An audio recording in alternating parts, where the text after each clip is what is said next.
Hello everyone, it's Mike Levin, August 17th. I guess coming up on 9 a.m. and I'm coming out here next to Madison Square Garden. Even a better view of the Empire State Building coming up from out of the subway. Which way do I want to walk?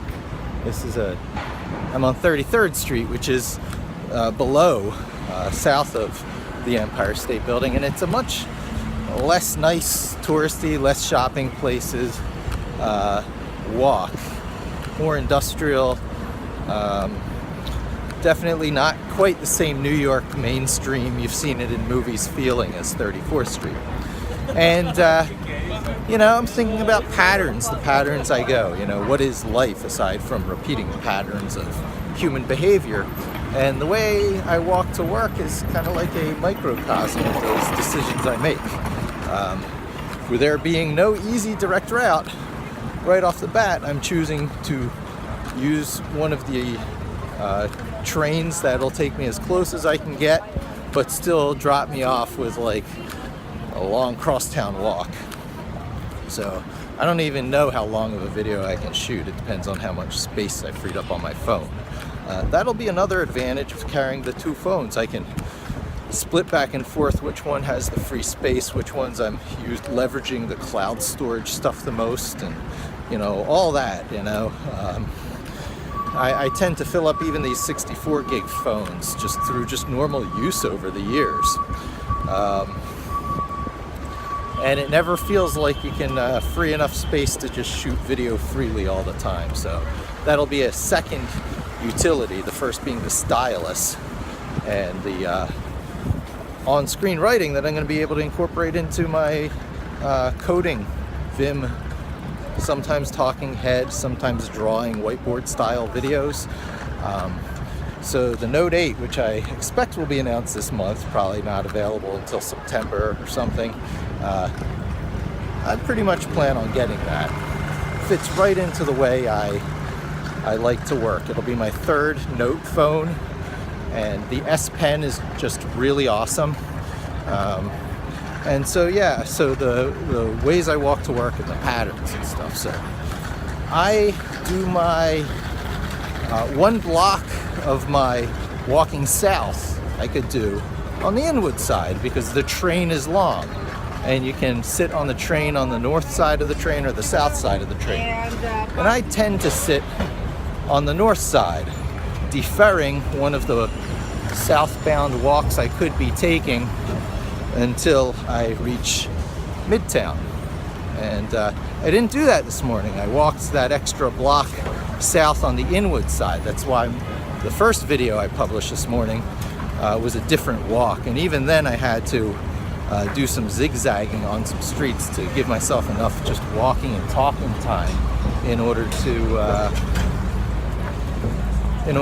to express myself, to get everything out. And even here on the other side of the trip, I'm ready to go again with another video here. I'm slightly avoiding traffic. I briefly toyed with the idea of walking through the real crowds there in front of Madison Square Garden at the subway and train Amtrak exit that exists over there. I guess it's not Amtrak, 32nd Street. I don't think that's, but it's a big exit, and tons of people are pouring out there and looking for cabs, and there's a huge cab line and all the tourists deciding where they're going. And each of these different walks and directions, you know, gives you a significantly different cross-section of humanity, because there's a lot of humanity represented here in New York. I'm walking through the international tourist crowd, but, you know, as you can see, not exactly the top tier shopping, which is a block that way. And the Empire State Building is right in the middle. It's kind of like the divider between, you know, the slick, you know, stuff you see on Hollywood all the time on 34th Street, and the slightly more getting into the industrial stuff that exists out here on 33rd Street. And not so industrial and not so wholesale-y as where I work, which is, you take 33rd, 32nd, 31st, you got Koreatown in there somewhere, and then when you get down to 28th Street, that walk that I take is nothing but wholesalers and flower places. I think it's the flower district. I walk through the perfume district. There seems to be a lot of just knick-knack dollar store stuff, but I guess you would call it the wholesale version of that, where it's dollar store but buy the $10 bundles of this stuff. So a lot of outlet stuff, I guess, resale for business people who buy this stuff and resell it on YouTube, or I guess eBay. They get all these web services crisscross. It's amazing how much our lives have changed over the past number of years, with new things coming front and center. eBay, people selling used stuff. That was such a big thing for such a long time, and you heard so much about it, but now used stuff is also sold on Amazon, and Amazon is such a massively more gigantic infrastructure with all these hardware devices, and they're tackling the big global problems of business in very different ways than the other big players are, like Apple. But I don't need to go in that direction in this talk. I talk about, what a few years ago was called the horses, the four horsemen of whatever tech, and it was always questions about which are those four, because only the first three are even kind of clear. And patterns. Most people fall into the patterns of consuming the products and goods and services from those,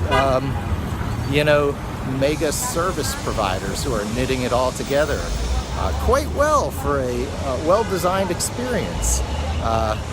Amazon is gradually sucking me in with the whole Alexa thing. Anything can be an Alexa, I guess, host. I'm not sure what the terminology is, but certainly Alexa comes up on my Amazon Kindle Fire HD8, which I got for $50 on Prime Day, and it continues to impress me. Although, to keep it so cheap, they don't pay any of the Google licensing things for Android. They just use that free base. I don't know how they deal with the drivers and stuff for their unique hardware, but they do it, and they avoid paying Google the big licensing bucks for all those services that need to be pre-installed for things like Chrome to be there with you logged into Chrome. So I'm going through the steps of, and I haven't done this yet, I'm just doing my reading to make sure I understand it, to get the Google services installed so that I can start to install things having a login using the Google Play Store that I absolutely can install on my Kindle. It's not that different from standard Android that I can't have standard Android components running on it. And some of those standard Android components, which you can sideload by downloading, I think it's APK for applications, something like that, and installing those. And in that way you can get the Google services running that you need so that you can log in with your Google, usually Gmail account, to your Kindle device. And then when you install Chrome, by that time, perhaps even from the Play Store, it will recognize and use that Google login, and that opens a doorway to so many things because, statefulness. We talked about statefulness before. We live in a stateful world, even though the desire to wipe memory clean after every cycle is strong, because that keeps systems stable, because you have known initial conditions and no problems that manifest slowly over time, like memory leaks, can seep in and bring your system down and crash airplanes or whatever all of a sudden because you just didn't know this was happening all this time. So certain classes of applications love to wipe their memory clean and to have zero side effects from interacting with their components.